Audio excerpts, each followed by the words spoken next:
Muhammadin wa ala alihi wa sahbihi ajmain, amma ba'd. Puji syukur marilah kita panjatkan kehadirat Allah Subhanahu wa taala yang telah memberikan kita nikmat sehingga kita bisa berkumpul di tempat yang mulia ini. Salawat serta salam tidak lupa kita curahkan kepada junjungan Nabi besar kita Nabi Muhammad sallallahu alaihi wasallam, dan tidak lupa kepada para sahabatnya, keluarganya, dan kita sampai umatnya hingga hari kiamat. Di sini kami akan melakukan PKM lagi ya teman-teman. PKM pada pertemuan pekan 3 sama pekan 4 bisa dulu. Jadi untuk sekarang PKM-nya ada 2 materi. Yang pertama materi pengertian Al-Quran dan hadis dan perbedaannya. Yang kedua itu materi tentang masalah. Yang kedua itu materi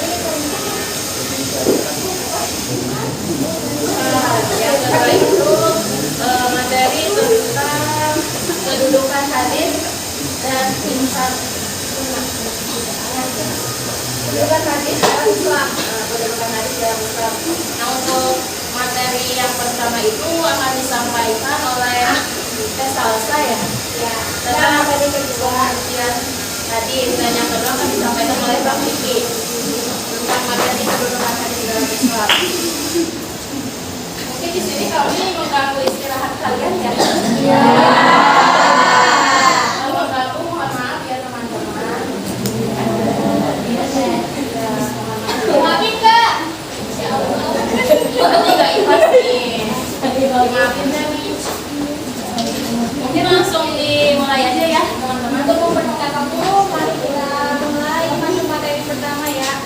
Materi pertama itu tentang perbedaan hadis dan Al-Quran. Definisi Al-Quran menurut bahasa, yaitu sebagaimana sebagian ulama mengatakan Al-Quran tidak mempunyai akar kata. Dia merupakan nama bagi kalam Allah,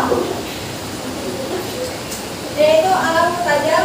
Namun sebagian yang lain berpendapat Al-Quran berasal dari kata qara'a yaqra'u Qur'ana wa Qur'ana, yang artinya bacaan atau yang dibaca.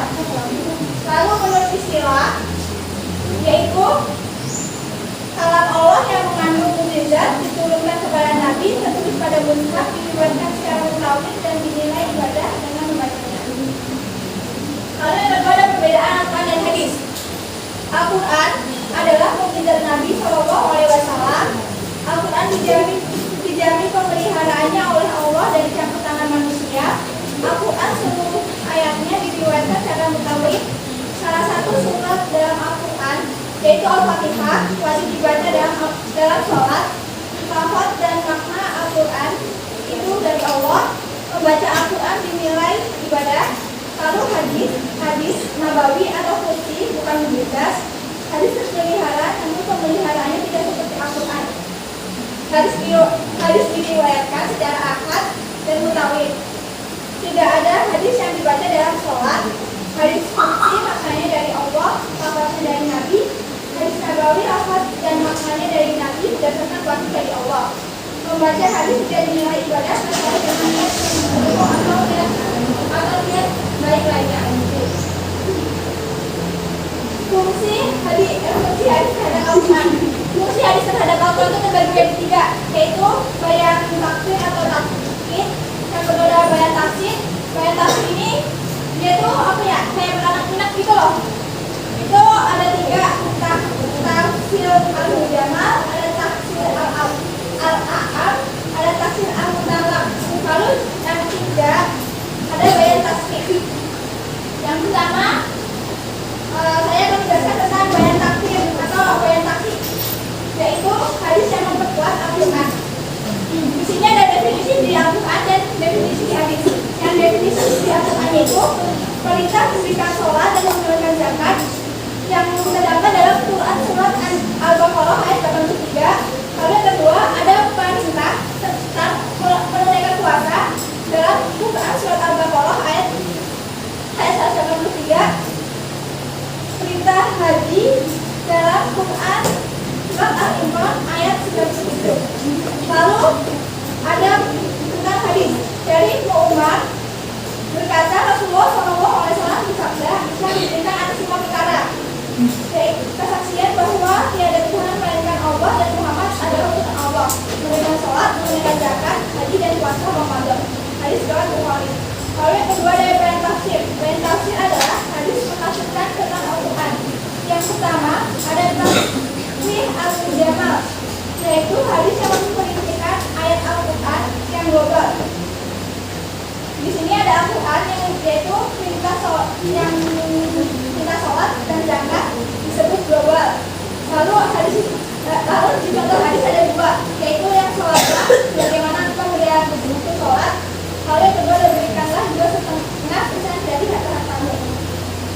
Lalu ada bayan tafsir yang taksis al-alam, yaitu hadis mengkhususkan ayat-ayat Al-Quran yang umum. Dalam Al-Quran surat An-Nisa ayat 11 dijelaskan bahwasanya anak kandung mendapatkan warisan. Tetapi ada anak kandung yang tidak mendapatkan warisan, yaitu anak-anak Nabi dan anak-anak hasil zina. Anak hasil zina meskipun bapaknya itu mau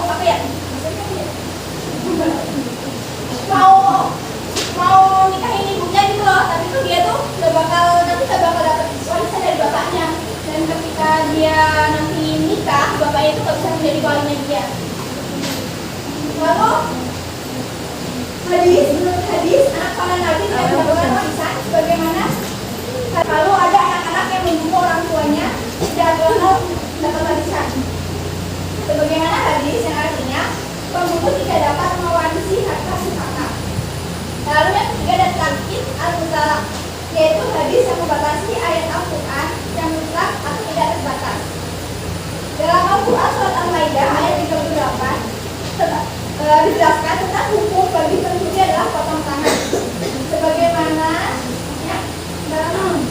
yang artinya pencuri lelaki dan perempuan maka dipotonglah tangan mereka. Lalu dalam hadis memberikan batasan harta curian yang karena pencuri dikenakan hukum potong tangan. Sebagaimana sabda Nabi, tangan pencuri tidak boleh dipotong melainkan pada pencuri harta senilai 1/4 dinar atau lebih. Dalam hadis riwayat Bukhari. Yang ketiga ada bayan tasrif, yaitu hadis yang menciptakan hukum syariat yang belum dijelaskan oleh Al-Quran. Sebagaimana hadis Rasulullah SAW bersabda, yang artinya diharamkan memakai sutra dan emas bagi laki-laki dari umatku, namun dihalalkan bagi kaum wanita mereka memakai sutra. Hadis riwayat Tirmizi. Contoh lainnya, Rasulullah bersabda, sesungguhnya Allah dan Rasul melarang kalian memakan daging keledai peliharaan karena hewan itu najis. Jadi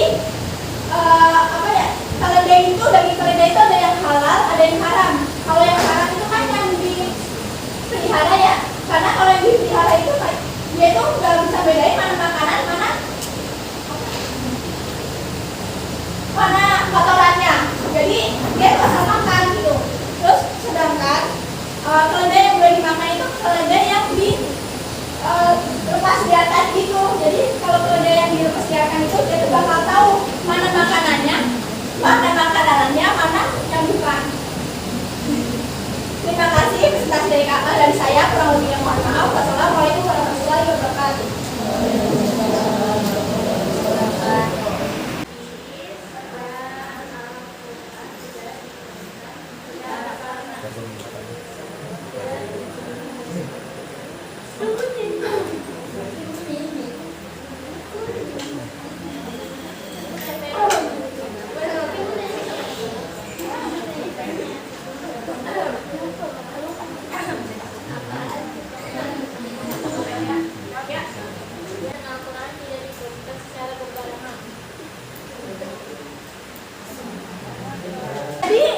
Kenapa ada hadis itu tadi itu udah berbarengan maksudnya.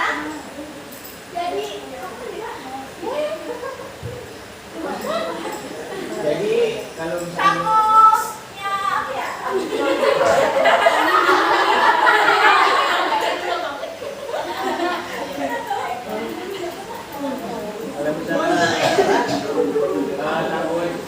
nyampur, iya. Nah, Al-Quran mana hadis takut nyampur.